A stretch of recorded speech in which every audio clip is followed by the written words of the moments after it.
L'Assemblée va à présent écouter une allocution de son Excellence Sadir Japarov, président de la République kirghize. Je demande au protocole de bien vouloir escorter son Excellence et je l'invite à prendre la parole devant l'Assemblée.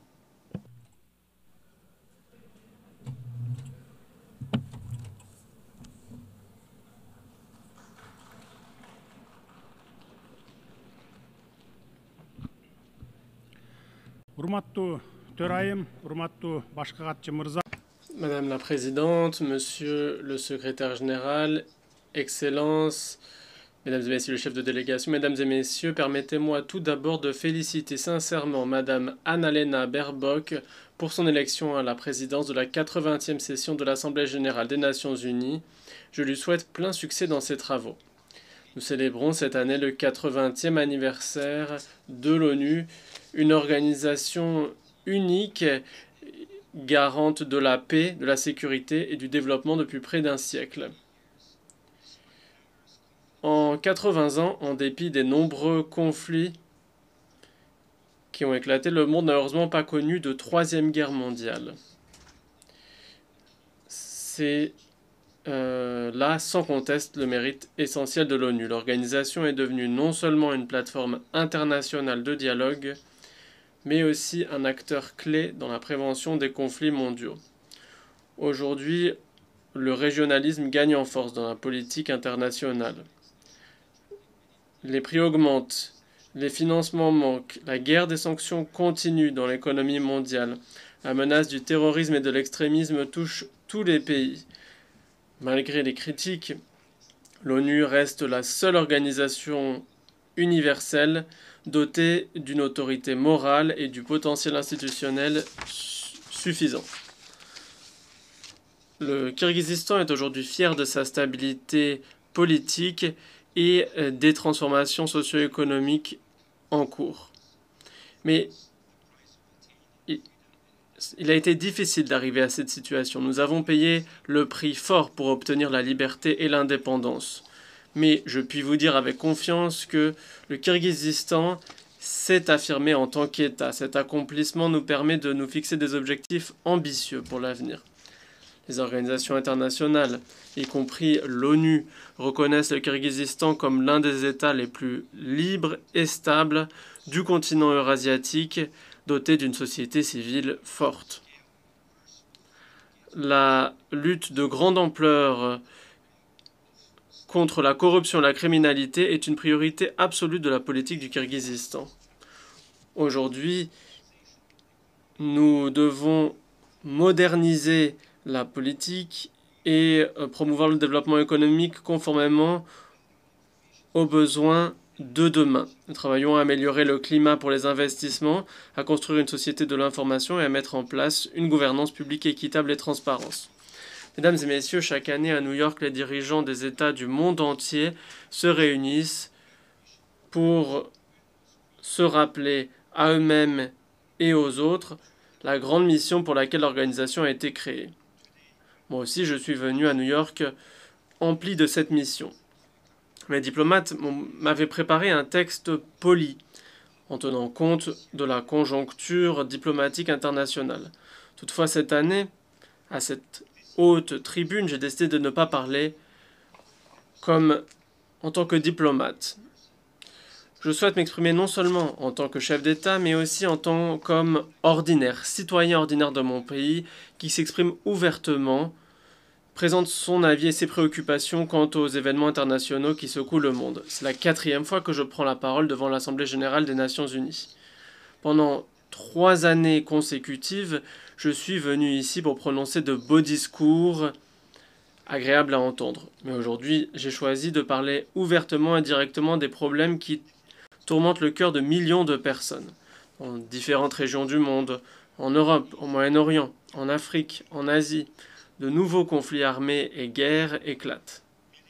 Des millions de personnes perdent leur foyer, sont contraintes de quitter leur terre natale. Des millions meurent aussi. Mais qui souffre le plus? Ce sont les gens ordinaires. Nous ne pouvons pas fermer les yeux sur les souffrances de tant de personnes, de tant de peuples, en Palestine, en Ukraine, au Soudan, en Syrie et ailleurs, où les combats continuent, les civils meurent, les droits humains sont bafoués. La communauté internationale, en appliquant une approche à géométrie variable, considère que certains conflits sont plus importants que d'autres en fonction des intérêts géopolitiques.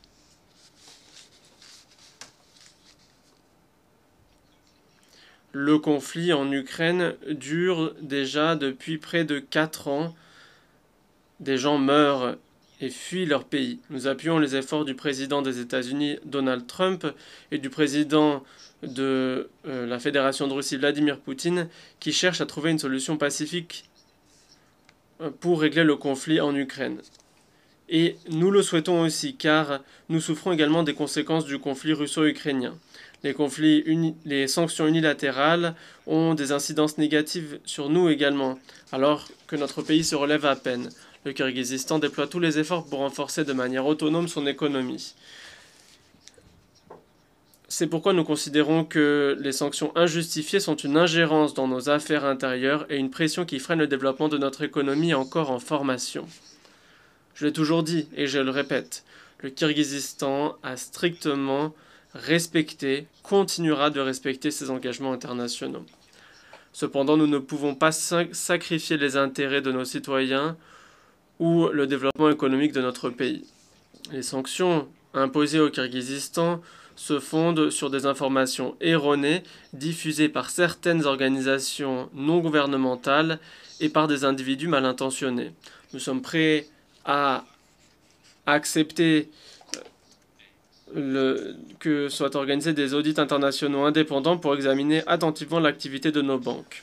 En 2024, les pays de l'Union européenne ont réalisé des échanges commerciaux avec la Russie pour un montant de 141 milliards de dollars, dont 36 milliards d'importations en provenance de Russie. Le Royaume-Uni, qui a imposé des sanctions contre 2 de nos banques, a, dans la même année, conduit des échanges à hauteur de 2,2 milliards de dollars avec la Russie. Certains, pour parler très franchement, s'autorisent à coopérer avec la Russie en défendant leurs propres intérêts, mais interdisent à d'autres de faire de même. On dit qu'avant d'exiger quelque chose des autres, il faut commencer par montrer la voie. Vous exigez que nous ne coopérions pas avec la Russie alors que vous développez vous-même activement vos relations commerciales et économiques avec ce pays. Pourtant, nos liens économiques avec la Russie sont bien plus importants que ceux que vous entretenez avec la Russie. C'est pourquoi, sur le plan économique, nous ne pouvons pas renoncer à la coopération avec la Russie. Nous ne voulons pas d'affrontement.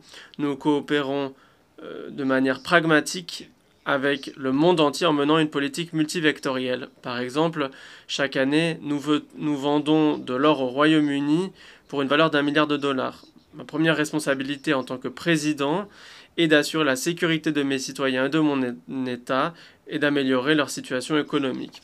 Nous sommes opposés à la politisation de la coopération économique et du commerce. C'est pourquoi nous demandons la levée des sanctions à l'encontre de nos 2 banques. Mesdames et messieurs, le secrétaire général de l'ONU a qualifié Gaza de cimetière pour des milliers d'enfants. Que faut-il de plus pour mettre fin à la guerre et aux atrocités qui s'y déroulent? Nous devons faire preuve d'empathie envers le peuple palestinien qui subit des pertes terribles en raison du conflit dans la bande de Gaza.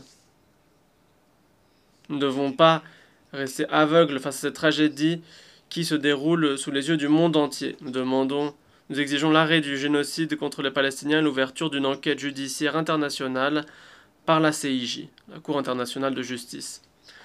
Le Kirghizistan condamne depuis toujours et fermement la violence et le terrorisme sous toutes ses formes, y compris les attaques terroristes contre Israël du 7 octobre 2023.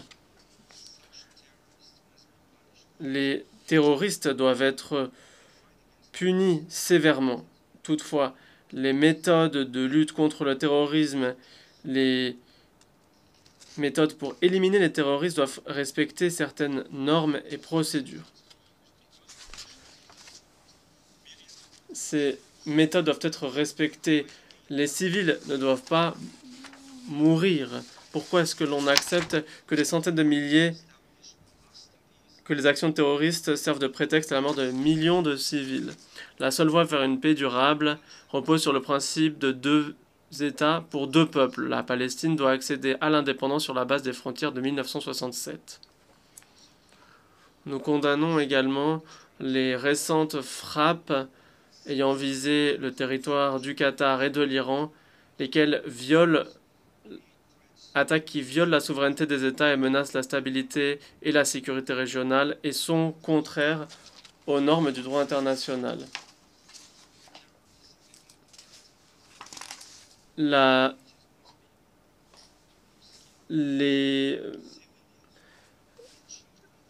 combat contre le terrorisme et les menaces que l'on observe à Gaza, en Iran et au Liban et dans les autres régions doivent être proportionnels à l'ampleur, de par leur ampleur et leur nature. Et les civils innocents, les femmes et les enfants ne doivent pas être ciblés, sacrifiés. En tant que pays voisin, mesdames et messieurs, le Kirghizistan estime qu'il est important, dans les conditions difficiles actuelles, d'apporter un soutien global au peuple afghan en intégrant l'économie de l'Afghanistan dans les processus économiques régionaux et mondiaux. Isoler l'Afghanistan au niveau international et le priver d'aide étrangère est une erreur. C'est une injustice. Nous considérons que l'utilisation d'instruments financiers à des fins géopolitiques ou idéologiques qui aggravent la crise humanitaire constitue une manifestation d'injustice et d'inhumanité. Nous sommes donc convaincus que les avoirs de l'Afghanistan gelés par les pays occidentaux et dont le montant dépasse les 9 milliards de dollars doivent être restitués au peuple afghan dans les plus brefs délais. Ces fonds pourraient contribuer à la reconstruction des infrastructures, à l'élargissement de l'accès au crédit par l'intermédiaire des banques locales, au développement de l'agriculture et à la création de nouvelles opportunités pour des millions de personnes qui vivent dans la pauvreté.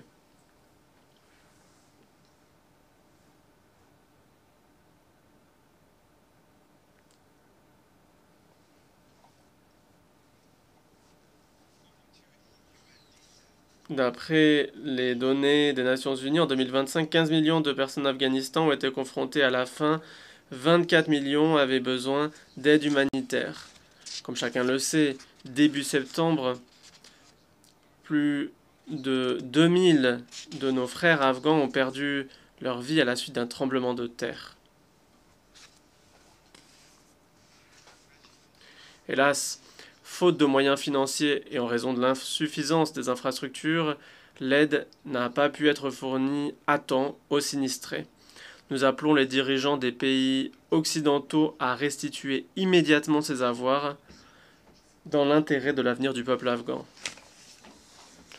Si vous souhaitez réellement que le peuple afghan sorte au plus vite de la misère et de la faim, restituez ces avoirs sans délai.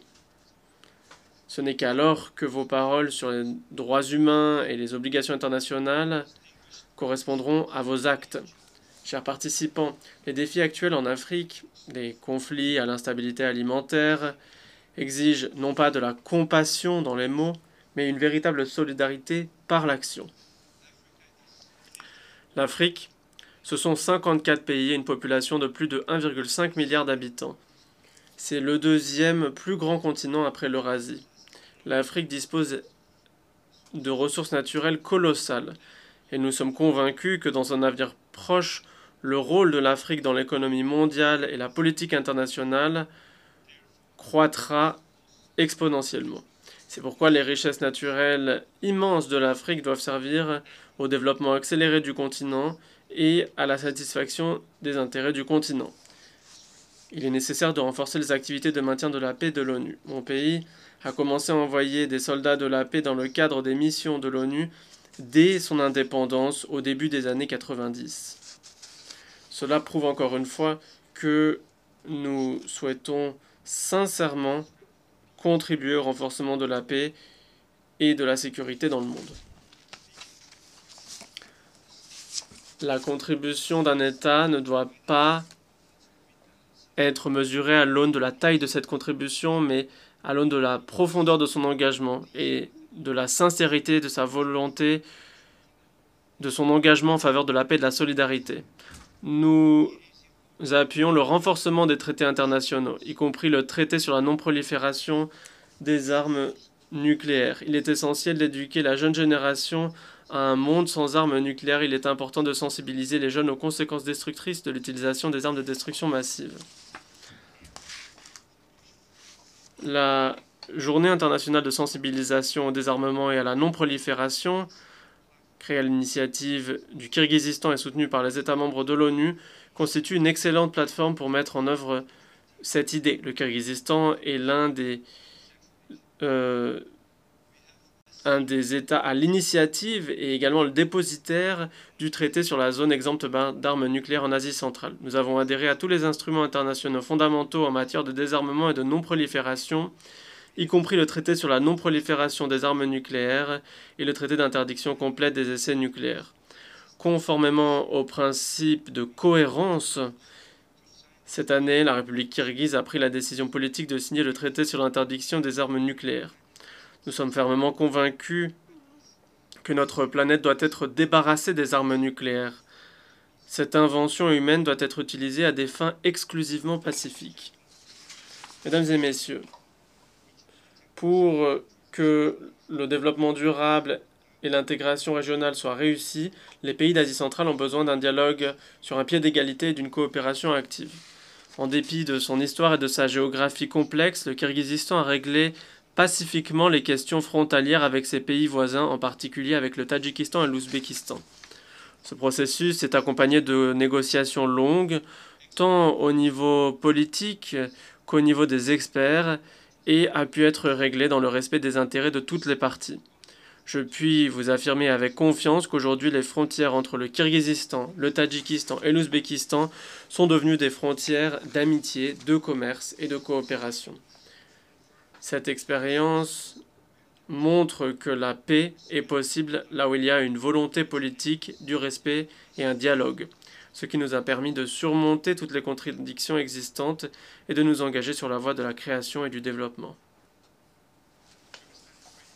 Le Kirghizistan est prêt à partager cette expérience de règlement de questions, de règlement des conflits avec la communauté internationale.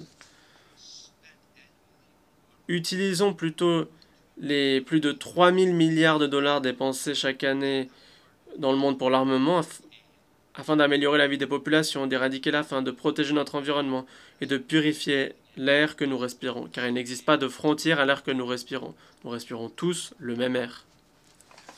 C'est pourquoi j'appelle à vivre non pas dans une course à celui qui possède l'arme la plus puissante, mais engageons-nous dans une compétition pour savoir quel pays aura la nature et l'air les plus purs. Chers amis, le changement climatique est une réalité que nous observons aujourd'hui. Nous faisons face à des menaces de sécheresse, à la fonte des glaciers, à la transformation des écosystèmes et à la perte de biodiversité. Le Kirghizistan, en tant que pays montagneux, est particulièrement vulnérable à ces changements. Nous constatons déjà la menace de la diminution des ressources hydriques et les risques qui pèsent sur l'agriculture et la biodiversité. Le Kirghizistan ne dispose pas d'accès à la mer, il participe toutefois à des initiatives environnementales internationales et peut jouer un rôle majeur dans l'appui aux accords visant à protéger les écosystèmes mondiaux. La République kirghize plaide pour la reconnaissance de l'interdépendance des systèmes naturels, des montagnes à l'océan, soit les deux pôles d'un seul et même système. L'avenir des océans commence en effet au sommet des montagnes. Et c'est dans ce cadre que nous avons ratifié l'accord BBNJ sur la biodiversité marine, et nous comptons parmi les 60 premiers signataires. Les fleuves qui alimentent les écosystèmes marins et côtiers prennent leur source dans les montagnes. La protection des écosystèmes montagneux et la gestion durable des bassins versants sont donc directement liés à la santé des océans. Notre pays prépare actuellement le deuxième sommet Bishkek plus 25, prévu pour 2027, qui se veut être une enceinte centrale qui réunit les États, les organisations internationales et les experts pour traiter du développement durable des régions montagneuses. Nous vous invitons toutes et tous à participer activement à cet événement. Chers amis, comme l'a dit un jour le secrétaire général de l'ONU, Dag Hammarskjöld, l'ONU n'a pas été créée pour amener l'humanité au paradis, mais pour l'empêcher de sombrer en enfer. Aujourd'hui, ces mots sont plus que jamais d'actualité. L'organisation est née des horreurs de la guerre, mais elle vit grâce à la foi dans la coopération, le dialogue et le respect. Plus que jamais, il importe de préserver et de renforcer le système multilatéral en tant que bouclier contre l'anarchie et les décisions unilatérales.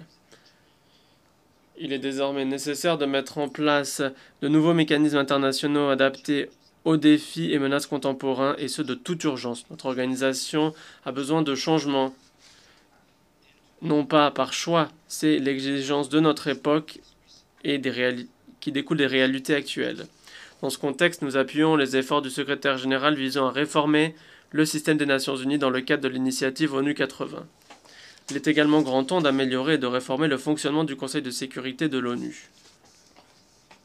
Actuellement, les 15 membres du Conseil de sécurité de l'ONU décident en réalité du sort de tous les États du monde. Les questions de guerre, de paix, de sécurité, de stabilité dépendent de leur capacité à parvenir à une position commune. De plus, les 5 membres permanents disposent toujours du droit de veto pour bloquer toute décision. Le Kirghizistan plaide pour l'adoption de mesures nécessaires visant à améliorer le fonctionnement du Conseil de sécurité en tenant compte des intérêts de la grande majorité des États. À cet égard, il importe de parvenir rapidement à un compromis sur toutes les questions liées à la réforme du Conseil de sécurité. Cette réforme doit reposer sur les principes d'universalité, d'une représentativité géographique large et d'un soutien large des États membres de l'ONU. Le Kirghizistan considère comme légitime et juste l'élargissement du droit des pays africains à une représentation, l'octroi aux pays africains du droit à la représentation au sein du Conseil de sécurité pour corriger l'injustice historique. Plus de 60 États membres, y compris le Kirghizistan, n'ont jamais été élus au Conseil de sécurité, tandis que certains pays ont été élus 5 ou 6 fois. Ce n'est pas juste, selon nous. Mesdames et messieurs les délégués, le Kirghizistan s'efforce d'apporter sa contribution à la consolidation de la paix, de la sécurité mondiale et du développement durable. Afin d'attirer l'attention de l'ONU et de la communauté internationale sur les problèmes rencontrés par les petits États, le Kirghizistan a présenté sa candidature pour être membre non permanent du Conseil de sécurité pour la période 2027-2028. Le soutien en faveur des pays qui n'ont jamais été élus au Conseil de sécurité permettra de renforcer l'égalité entre les membres, de l'autorité de l'organisation et la confiance que nous lui accordons. Nous croyons sincèrement au principe de justice et j'invite les États membres de l'ONU à appuyer notre candidature lors des élections de juin prochain. Chaque pays doit avoir la possibilité de siéger au Conseil de sécurité et de contribuer à la préservation de la paix et de la sécurité. Je puis vous assurer que le Kirghizistan fait partie des États disposant de l'expérience nécessaire pour présenter des dossiers majeurs au Conseil de sécurité. Nous défendrons avec fermeté le droit international, la justice, la protection des droits humains et nous renforcerons le multilatéralisme fondé sur le respect mutuel, l'équilibre des intérêts et la responsabilité envers les générations futures. Mesdames et messieurs, les défis que nous devons relever sont communs. Nos réponses doivent donc être fondées sur l'unité. Il est essentiel que nous joignions le geste à la parole. Nous ne pouvons pas nous permettre l'inaction. La paix exige des efforts, l'avenir de notre planète est notre responsabilité commune. Je vous remercie de votre attention. On behalf of the Assembly, Au nom de l'Assemblée générale, Je remercie le président de la République kirghize.